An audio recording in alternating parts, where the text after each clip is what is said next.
તો નમસ્કાર ખેડૂત મિત્રો, સ્વાગત છે તમારું ફરી એકવાર અમારા આ વિડીયોમાં. હવે ઘણા ખેડૂત મિત્રોના પ્રશ્નો હતા કે અમારે ઘઉં, ચણા અને જીરા જેવા પાકમાં છે તે 0050 જે કંઈ વોટર સોલ્યુબલ ફર્ટિલાઇઝર આવે છે તેનો છે તે ઉપયોગ છે તે અમારે સેલા સ્પ્રે તરીકે છે તે કરવો છે. હવે આ 0050 ખાતર છે તેનો ઉપયોગ શું છે, તેનો કઈ રીતનો ઉપયોગ કરવો, કેટલા પ્રમાણમાં તેનો ઉપયોગ કરવો અને આ ખાતરના ઉપયોગથી ખેડૂત મિત્રોને શું ઉત્પાદનમાં ફાયદો થાય છે તેની વાત છે તે આપણે આ વિડીયોની અંદર કરવાના છે.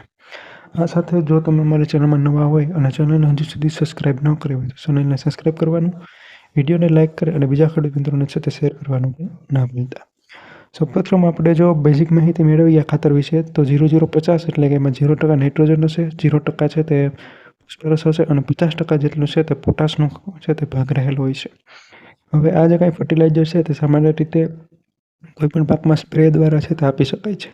આનો ઉપયોગ છે તે સામાન્ય રીતે ખેડૂત મિત્રો ક્યારે કરતા હોય છે, જ્યારે પણ જે કંઈ પાકવાની અવસ્થા ઉપર હોય, કોઈ પણ પાક હોય, તમે ચોમાસું પાક હોય કે શિયાળુ પાક કે ઉનાળુ પાક, જ્યારે પણ પાકવાની અવસ્થા ઉપર હોય અને ફળ અને ફૂલને છે તે મહત્ત્વનું કામ કરતો હોય છે. ફળ છે તેમાં સામાન્ય રીતે ચળકાટ, ભરાવદાર અને જે કંઈ ચમકદાર છે તે ફળનો વિકાસ થતો હોય છે. એટલે કે આપણે જો ઘઉં અને ચણાની અંદર આપણે જો સ્પ્રે કરીએ તો સામાન્ય રીતે તેમાં દાણા ભરાવાની જે કંઈ પ્રક્રિયા છે તે ઝડપી થતી હોય છે. જે કંઈ ક્વોલિટીવાળું જે કંઈ ઉત્પાદન મળે છે અને બજારમાં જેને કારણે છે તે સારા એવા ભાવ મળે છે. હવે કેટલા પ્રમાણમાં આપણે આ ખાતરનો ઉપયોગ કરવો જોઈએ તેના વિશે આપણે માહિતી મેળવીએ તો સામાન્ય રીતે 80 થી 100 ગ્રામ પ્રતિ પંપના હિસાબથી છે તે આપણે એક હેક્ટરે છે તે લગભગ 500 ગ્રામ જેટલા છે તે વોટર સોલ્યુબલ ખાતરનો ઉપયોગ કરી શકીએ છીએ. એટલે કે એક પંપની અંદર આપણે 80 થી 100 ગ્રામ જેટલા આપણે ઉપયોગ કરી શકીએ છીએ. હવે આ ખાતર છે તે ઉપયોગ કરવાની અમુક એવી શરત છે કે જ્યારે આપણે શિયાળુ પાકોમાં ઉપયોગ કરતા હોય ત્યારે જમીનની અંદર છે તો પૂરતો ભેજ રહેલો હોવો જોઈએ.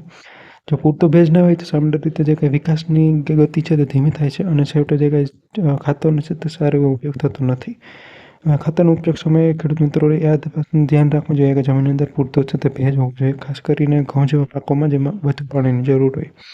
તો આથી ખાતર વિશેની માહિતી કઈ રીતના આપણે 0050નો છે તે ઉપયોગ કરી શકીએ છીએ શિયાળુ પાકોમાં અને વધુ ઉત્પાદન મેળવી શકીએ છીએ.